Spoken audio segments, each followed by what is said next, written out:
Now I see they're both squared, and but it's a minus. That minus means it's a hyperbola. Okay, so here we go. Make sure the positive one is always first, you guys. So we're going to do 9x squared, okay, plus 18x, okay, and then minus 16y squared, and then plus 64y, and that's going to be equal to 199 because of the way I'm adding that to both sides. Okay, now before I complete the square, I need to deal with all these coefficients. So this 9, I'm going to bring that out, and that's going to be x squared plus 2x. We'll leave a space. Got to bring out that negative 16, and that's going to leave y squared plus, what's that, 4y equals 199. Just double checking. 16 times 4 is 64. Okay. Now I can complete the square. Half of 2 is 1. 1 squared is still 1. I'm not going to add 1 over here, though. It is 9 times 1, which is 9. Half of 4 is 2. 2 squared is 4. So I'm going to put a 4 here. But I'm not going to add 4 here. I'm going to add 16, no, strike that. Negative 16 times 4, which is negative 64 over there. Okay, so that allows me to write this more compactly as x plus 1 squared, and then 16 times y plus 2 squared. Just gotta go to lunch. Okay, so let's see, 199 plus 9 minus 64. That is 141. Whoa, I said 9, but I put a 6. Let's try that again. 199 plus 9 minus 64. That's better, 144. So that's equal to 144. Now I need 1 over here, so I'm going to divide everything by 144.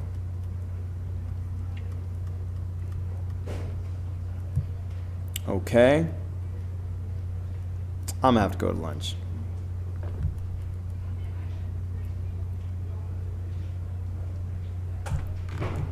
Now this is going to give us our standard form. Let's see, 144 divided by 9, that's 16. Okay, so that means we have x plus 1. Why is that so big? No, I guess it is what it is. X plus 1 over 16. I'm sorry, x plus 1 squared over 16 minus.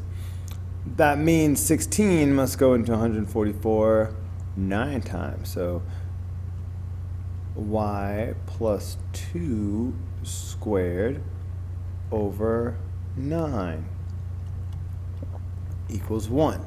So there is the standard form. So let's break down the key stuff. We are going to need the center.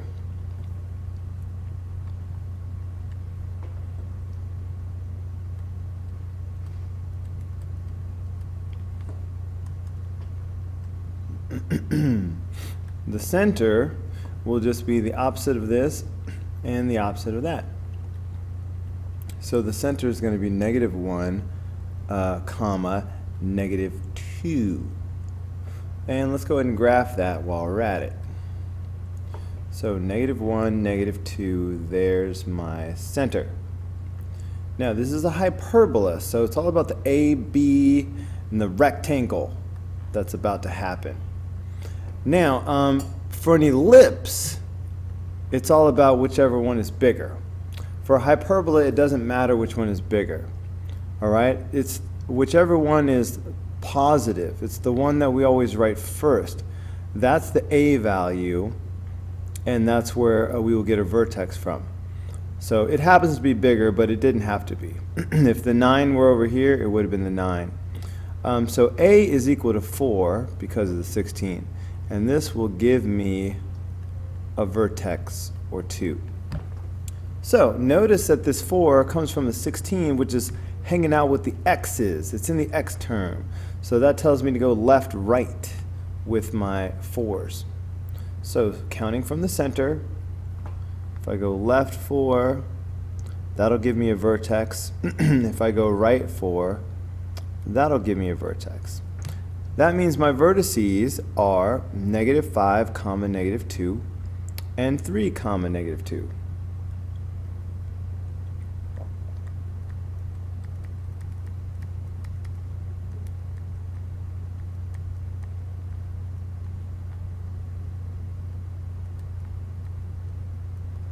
All right, those are my vertices. Now, let us draw the box. Okay, so we got the vertices. All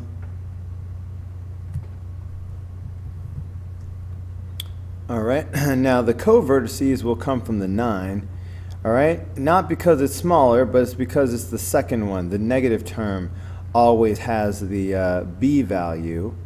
B is equal to 3, and this is going to give me a co-vertex, or 2. Notice that this B value came from the Y term, so when I do my 3's, I'm going to do them up and down from the center. So I'll have a co-vertex here, and I'll have a co-vertex here. Okay, that's -1, 1, and -1, -5.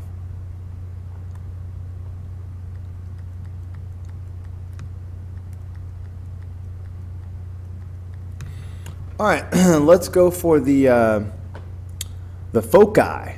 It's time for the foci. Now, when we get ready to do the foci, we're going to need the C value. All right, we've got A and B. Now we need C. Okay, C, A is 4, B is 3. So let's find C. For hyperbolas, we find that C squared is equal to A squared plus B squared. For ellipses, it's minus. So this gives us C squared is equal to, and A squared was that 16. And then B squared is the 9. Okay, so that means that C squared is equal to 25. So C is equal to 5. All right, well that makes this a little extra easy. Since C is 5, I will count off 5 away from the center and put my foci. Now the foci always go in the same direction as your vertices, shown here in pink. So I will go 5 to the right and 5 to the left. So that's 4, -2 and -6, -2.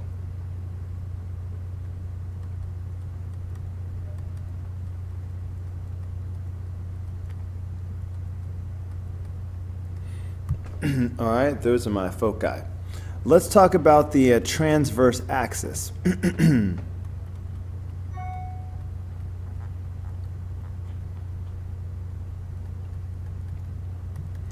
The length of the transverse axis is the distance from vertex to vertex. And since it was 4 to the left and 4 to the right, that's 8. Okay. Did they ask us for the, let's see, what do we need here? Covert, Phoca, asymptotes. All right, so the asymptotes are all that's left. You're going to need to make a rectangle using the vertices and the co-vertices. All right, so there's my rectangle, all right, using the co-vertices and the vertices. Now, the diagonals of the rectangle are the asymptotes of the hyperbola.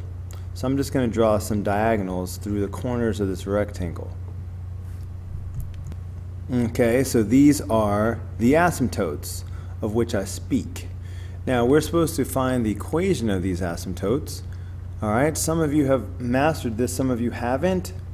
So I hope you're doing this Burton style. Don't copy the answers. Watch the video and go back and make sure you can do this by yourself later. When you do the asymptotes, we're going to start off using the model. It's called point slope form. We go y minus y is equal to the slope times x minus x. Now the slope is always going to involve your a and your b. All right, that will help you not make a mistake. A is 4, b is 3. Watch for those numbers. Now, if you look from the center to the corner of your rectangle, look at the rise and the run. Up 3 over 4. So that's your slope. So this is going to become 3 over 4 because of that.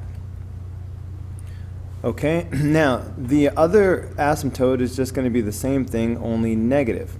So to capture them both, we can just put plus or minus 3/4. Now here, we just need to use a point. I recommend using the center, which was -1, -2. So in the equation, it will become +1, +2.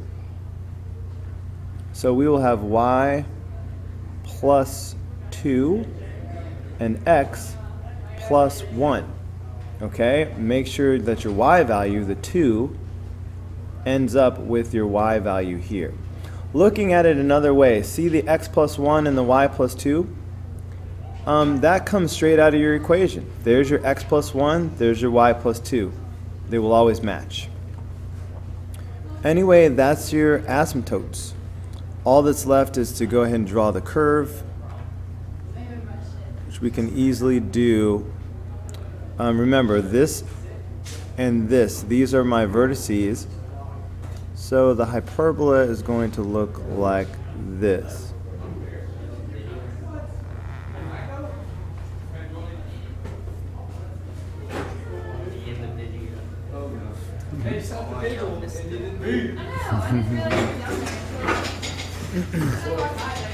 And boom! That's it. Hope this video was helpful. Class is getting ready to start. See you on the next video. Stop copying.